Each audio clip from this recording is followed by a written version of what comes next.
જય બજરંગબલી મિત્રો, ગુગાની વાતો ચેનલમાં આપ સૌનું હાર્દિક સ્વાગત છે। મિત્રો, આપણે જાણીએ છીએ કે હનુમાનજી અષ્ટ સિદ્ધિ અને નવ નિધિના દાતા છે, પણ શું તમે જાણો છો કે જન્મતાની સાથે જ આ દિવ્ય બાળકે એવું તો શું કર્યું હતું કે સ્વર્ગના રાજા ઇન્દ્રજી ધ્રુજી ઉઠ્યા હતા? એવું શું બન્યું હતું કે આખા બ્રહ્માંડનો શ્વાસ રૂંધાઈ ગયો અને ત્રિદેવોએ પૃથ્વી પર દોડી આવવું પડ્યું? આજે આપણે વાત કરીશું બાળ હનુમાનના એ સૌથી મોટા પરાક્રમની, જ્યારે તેમણે આકાશમાં રહેલા સૂર્યદેવને એક મીઠું ફળ સમજીને ગળે લીધો હતો।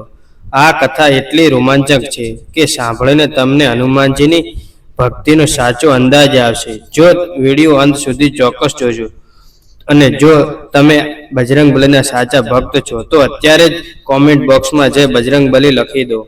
માતા અંજના અને વાનરરાજ કેસરીના ઘરે જન્મેલા આ દિવ્ય બાળકનું નામ મારુતિ રાખવામાં આવ્યું હતું। મારુતિ થોડા મોટા થયા। એક દિવસ સવારનો સમય હતો। માતા અંજના મારુતિને આશ્રમમાં સુવડાવીને જંગલમાં ફળ લેવા માટે ગયા હતા। થોડી વાર પછી બાળ મારુતિની આંખ ખોલી। તેમણે કકડીને ભૂખ લાગી હતી। આજુબાજુ નજર કરી તો માતા દેખાયા નહીં। ભૂખના માર્યા બાળક રડવા લાગ્યું। તેવામાં તેમની નજર આકાશ તરફ ગઈ। પૂર્વ દિશામાં સૂર્યોદય થઈ રહ્યો હતો। સવારનો લાલચોળ ગોળ મટોળ સૂર્ય આકાશમાં ચમકી રહ્યો હતો। બાળ મારુતિએ એમ લાગ્યું કે આકાશમાં કોઈ ખૂબ જ મોટું લાલ અને સ્વાદિષ્ટ ફળ ભટકી રહ્યું છે।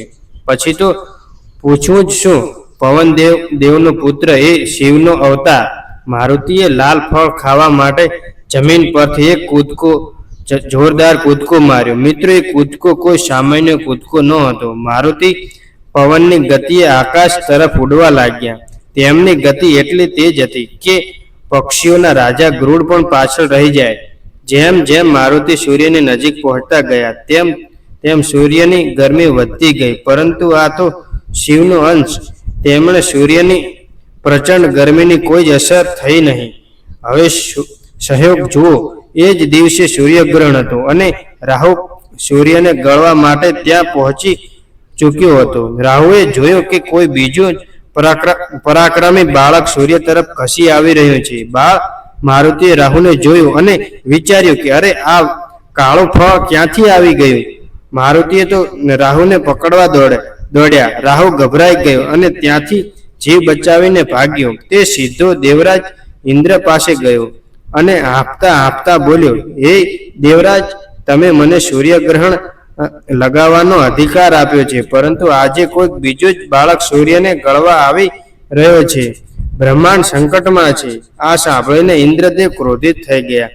તેઓ પોતાના ઐરાવત હાથી પર સવાર થઈને સૂર્યમંડળમાં પહોંચ્યા। અહીં મારુતિએ સૂર્યની સાવ નજીક પહોંચીને પોતાનું મોં વિશાળ કર્યું અને આખા સૂર્યદેવને એક જ કોળિયામાં ગળી ગયા। સૂર્ય ગળતા જ આખા બ્રહ્માંડમાં ઘોર અંધકાર છવાઈ ગયું। પૃથ્વી પર હાહાકાર મચી ગયો। તે જ સમયે ઇન્દ્રદેવ ત્યાં પહોંચ્યા। મારુતિએ ઐરાવત હાથીને જોયો તો તેમને લાગ્યું કે વાહ, આ કોઈ મોટું સફેદ રમકડું છે। તેઓ ઐરાવત તરફ દોડ્યા। ઇન્દ્રને લાગ્યું કે આ બાળક તેમના પર હુમલો કરી રહ્યો છે। ક્રોધમાં અંધ થયેલા ઇન્દ્રદેવ પોતાનું સૌથી ઘાતક અસ્ત્ર વજ્ર મારુતિ પર છોડ્યું। તે ભયાનક વજ્ર સીધું જ બાળ મારુતિની હડપિંજી, જેણે સંસ્કૃતમાં હનુ કહેવાય છે, પર લાગ્યું। પ્રહાર એટલો ભયંકર હતો કે મારુતિ બેભાન થઈ ગયા અને આકાશમાંથી સીધા પૃથ્વી તરફ એક વિશાળ પર્વત પર જઈને પડ્યા। તેમના મોંમાંથી સૂર્યદેવ મુક્ત થયા અને ફરીથી અજવાળું છવાયું। પરંતુ મિત્રો, હવે જે થયું તે આખા બ્રહ્માંડ માટે વિનાશકારી હતું।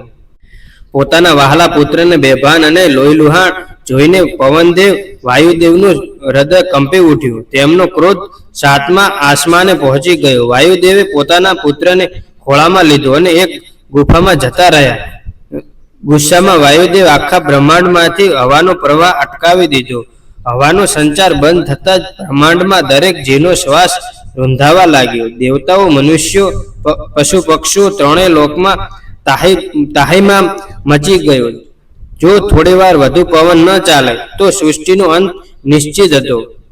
સૃષ્ટિને બચાવવા માટે બ્રહ્માજી, ભગવાન શિવ, ઇન્દ્રદેવ અને બધા જ દેવતાઓ દોડતા વાયુદેવ પાસે આવ્યા. તેમણે વાયુદેવની માફી માંગી. બ્રહ્માજીએ પોતાના દિવ્ય સ્પર્શથી બાળ મારુતિને ફરીથી હોશમાં લાવ્યા. બાળકને હસતો જોઈને વાયુદેવનો ક્રોધ શાંત થયો અને તેમણે ફરીથી પવન સંસાર શરૂ કર્યો. સૃષ્ટિમાં ફરીથી પ્રાણ ફૂંકાયા.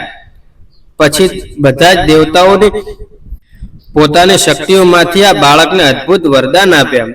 બ્રહ્માજીએ વરદાન આપ્યું, આ બાળકને ક્યારેય બ્રહ્માસ્ત્ર વાગી શકશે નહીં અને તે ચિરજીવી અમર રહેશે.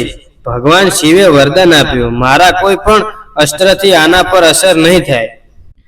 ઇન્દ્રદેવે વરદાન આપ્યું, મારું વજ્ર પણ હવે આ બાળકનું કંઈ બગાડી શકશે નહીં. અને ઇન્દ્રએ કહ્યું કે મારા વજ્રના પ્રહારથી આની હડપિંજરનું હનુ તૂટી ગઈ હતી. એનાથી આજથી આ બાળક આખા જગતમાં હનુમાન નામે ઓળખાશે.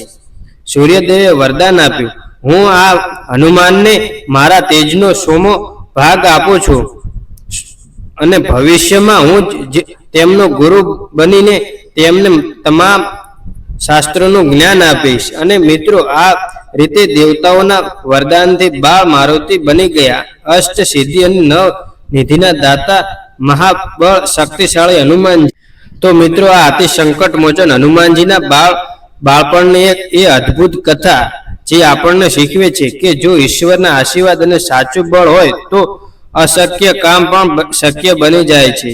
તમને આ કથા કેવી લાગી કોમેન્ટ કરીને ચોક્કસ જણાવજો. અને જો તમને હજુ સુધી આપણી ચેનલ ગોગાની વાતોને સબસ્ક્રાઇબ નથી કરી તો અત્યારે સબસ્ક્રાઇબ કરી લો અને બેલ આઇકન દબાવી દો, જેથી આવા જ અદ્ભુત અને પૌરાણિક વિડીયો તમને મળતા રહે.